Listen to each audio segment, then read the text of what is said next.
Hello everyone at MeasureFest, my name is Michael and I'm from Launch Online, and today we're going to be talking about conversions. I believe it was Rush, the Canadian rock band, that said changes aren't permanent, but change is. And for those of us who work in paid media, we're no stranger to change, especially at the moment where the way that we define what a conversion is, the way that we think about how we should measure conversions, the whole mindset around it needs to change to continue driving great results. So let me start by saying this. When you work in paid media, a lot of your daily life will be spent going in and out of various different types of grey and white spreadsheets, just like this. So it helps to have an imagination. And whichever popular ads platform you're using, be it Google, Microsoft, Facebook, even some programmatic platforms these days, you're going to be familiar with the smart bidding solutions that they offer. So, if you only have just a small slice of imagination, it's easy to imagine those smart bidding solutions as being like robots. And I think it's all to do with the language that is used around smart bidding. So you've got machine learning, automation, data-driven learnings, all of these sorts of things. But I've thought about this for a long time, and I think that instead of thinking about them as robots, we should think about them as animals. Digital animals that you have to nurture and care for and feed properly. And luckily, I spent a large part of my childhood getting familiar with digital animals and learning their behaviours and needs. I know what you're thinking as well. You're thinking, Michael, you don't look a day over 17 years old. I don't believe you. Well, this here is the June 2000 issue of the Nintendo official magazine, which featured coverage from the Pokemon Tour of that year. As you can see from this very clear picture, I was indeed in attendance. That's a little bit better. You can probably make out who I am there. And I know what you're thinking.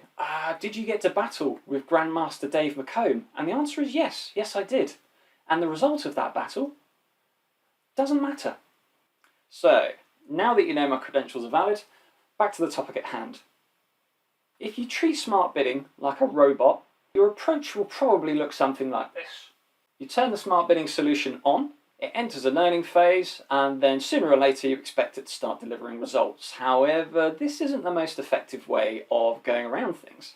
So putting my theory to the test of treating smart bidding more like an animal than a robot, let's imagine that I've won the premium bonds and I've bought a massive property in the countryside and my back garden leads onto acres and acres of woodland. That'd be really nice, wouldn't it? So let's say that I've tasked my dog with finding his favourite tennis ball, which I've hidden somewhere in those woods. I send him off to go find the ball and wait for him to return.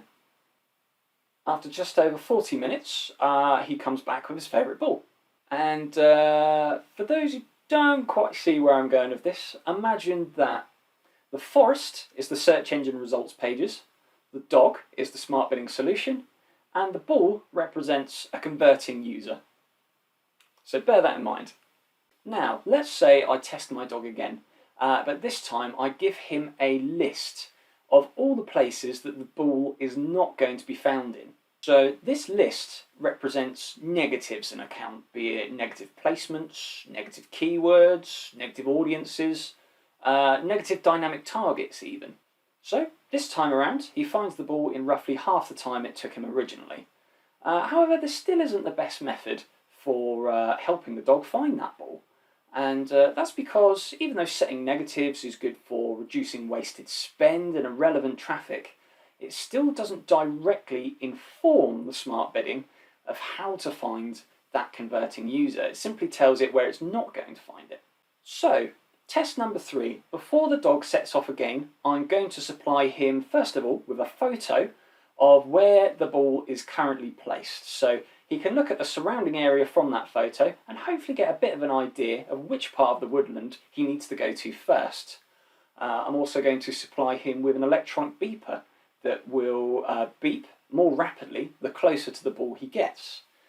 And let's say also that I go around the woods and I nail arrows to trees, pointing him in the right direction to where he's going to find the ball. Well, let's see how he does.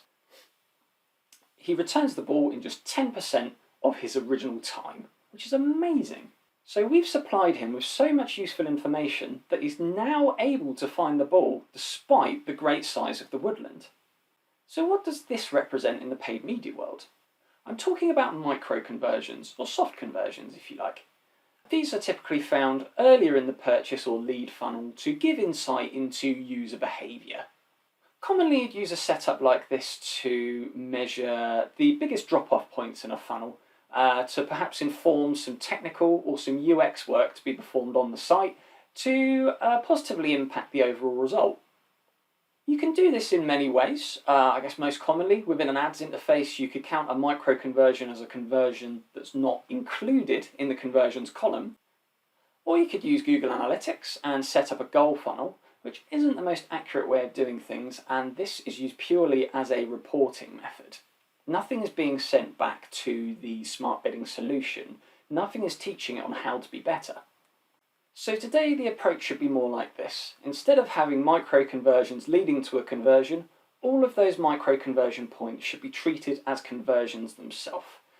Despite the micro conversions not bringing you the lead or the purchase revenue that the main conversion would, so long as you assign those micro conversion points to points which are indicators of user intent, then your smart bidding solution will learn more about what a relevant user is, what a user that's most likely to convert looks like.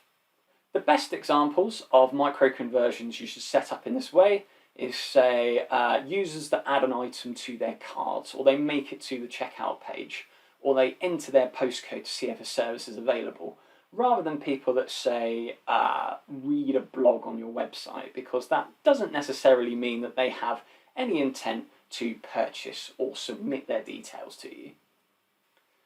So just to give you an idea, this method has been working wonders for the client accounts that we've currently trialled it on. Here on the screen is an example of an e-commerce client. I've included that red line there on the graph to show you when the change was made. But as you can see, the results are pretty clear regardless. Here is another example of success we've had. In this instance, we are looking at a lead gen client.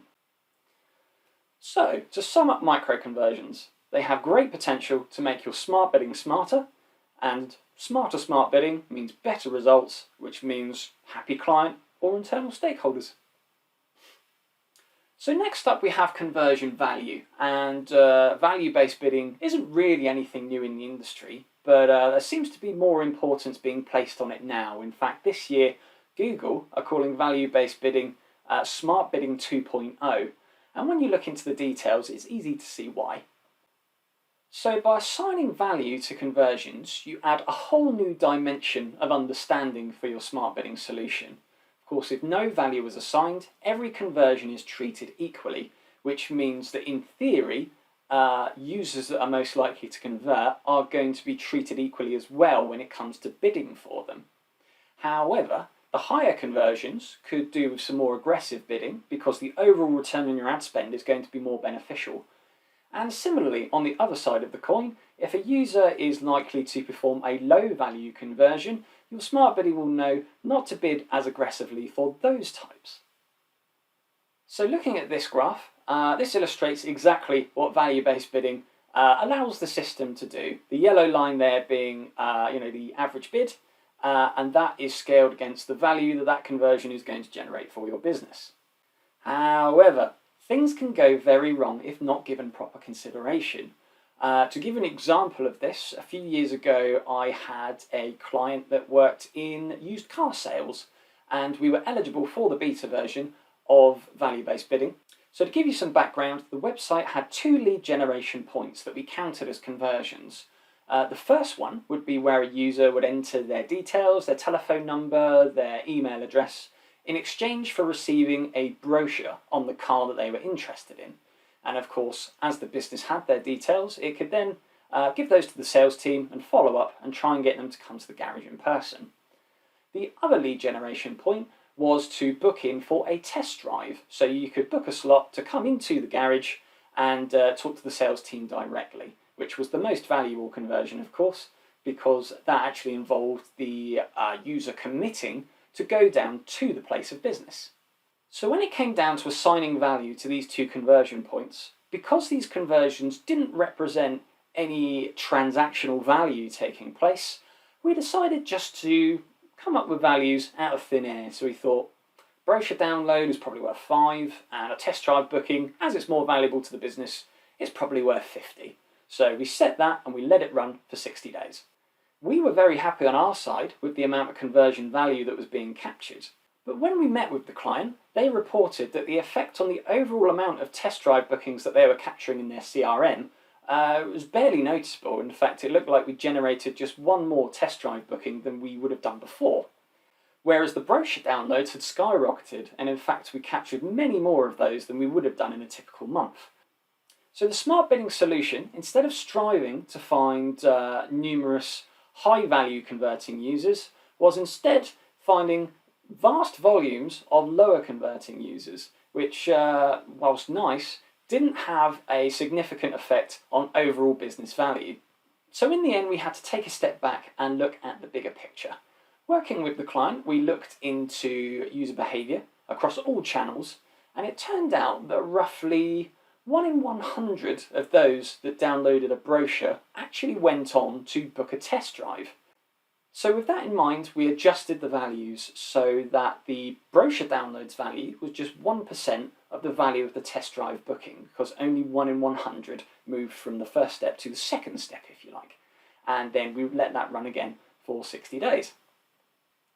This worked a treat, in fact, because even if you think about it, by the law of averages, if 1 in 100 brochure downloading users is going to go on and book a test drive, then even if the smart bidding solution tries to be lazy and get you a vast volume of lower value converters rather than extra high value converters, in theory it's going to be doing the same job.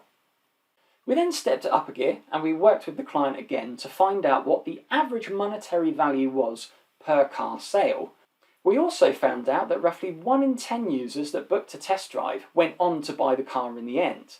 So what we're able to do is work backwards. We took the average value per sale and we divided that by 10, and we applied that to the test drive booking conversion, because in theory, again by law of averages, out of every 10 test drive booking users, 1 of those should go on to make a sale. We then took it one step back again, so the 1 in 100 brochure download users would need to be assigned a value in that context. So we gave it a value that was 1% of the test drive booking, because of course only 1 in 100 went and made it to that stage. So their value would be 3.4, so we rounded it to the nearest number. And again, ran it for 60 days and the results were much better. So that example was for lead gen, and the same principles can be applied to e-commerce, just with a few different considerations. So typically a purchase conversion is going to have a conversion value which represents the transactional revenue that was generated by that purchase. But the question is, how can you assign value to the steps that come before the purchase in the purchase funnel? For instance, add to carts or beginning checkout. Would you use the value of the products that are in the cart at the time that they reach the cart screen or the checkout screen? No. In fact, you don't want to do that. Simple reason being is that if you assign a full value to the, say, add to cart step, then the smart bidding algorithm is going to try and attract users that make it to that add to cart step and see them as valuable. However, anecdotally, I don't know how many of you have ever, say, added some products to your cart and then left the website with the hope that you're going to get a follow-up email with a discount code in. Of course, by performing that action, you haven't actually generated any revenue for the company. So instead of doing that, to avoid disaster, this is what you should be doing. The value of the purchase conversion, keep that as the transactional revenue. Don't touch that, don't make any changes. However, outside of this, you want to work out what your average revenue per transaction is. Once you have that value, keep it in mind, but don't apply it anywhere. What you then want to do is take a look at your purchase funnel. So this here is a simplified diagram, and I'm going to say that 50% of users go from the checkout stage to the purchase stage. So the value of the checkout stage needs to be 50% that of the average revenue per transaction, because of course only 1 in 2 users move from checkout stage to purchase, so the value there is halved. Once that value is set, we then need to look at the previous stage in the funnel. Again, in this simplified diagram, we're saying that 25% of users go from add to cart to checkout.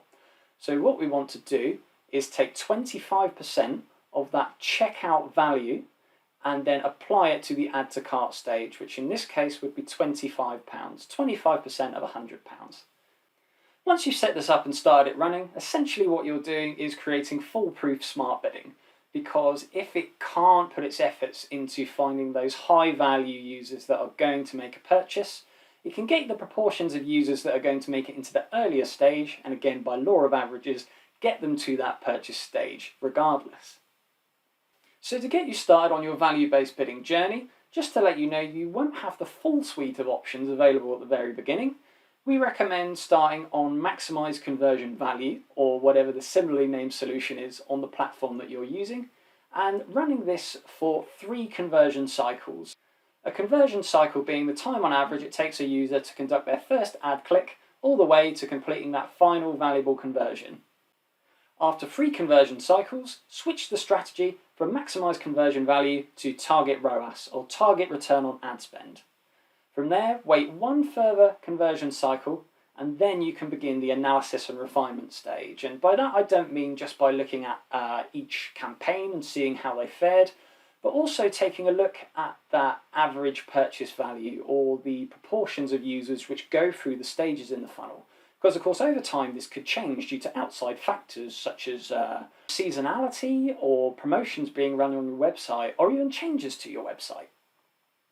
So finally, a small spanner in the works. The visibility we have of conversions now that users have more power to opt out of being tracked on websites, and even what tracking is going to look like in the near future when we move to a cookieless world. In a nutshell, cookie banners like this no longer cut the mustard, and you need something a lot more thorough to meet the current regulations when it comes to tracking users on a website. Cookies now need to be grouped and categorised based on their purpose, and users should be allowed to opt in and out of each category as they see fit. The downside of this, of course, is that anyone that opts out of being tracked by analytics or marketing platforms are basically hidden. They no longer show up in the reports. At Launch Online, we are big fans of the OneTrust platform, because not only does it do the cookie management bit, but it also shows you the proportion of users that opt out of each category of cookies. With this information, of course, you can do some maths to model the activity from all of those users missing from your platform, so you can roughly estimate the amount of traffic and conversions that you're not seeing as normal.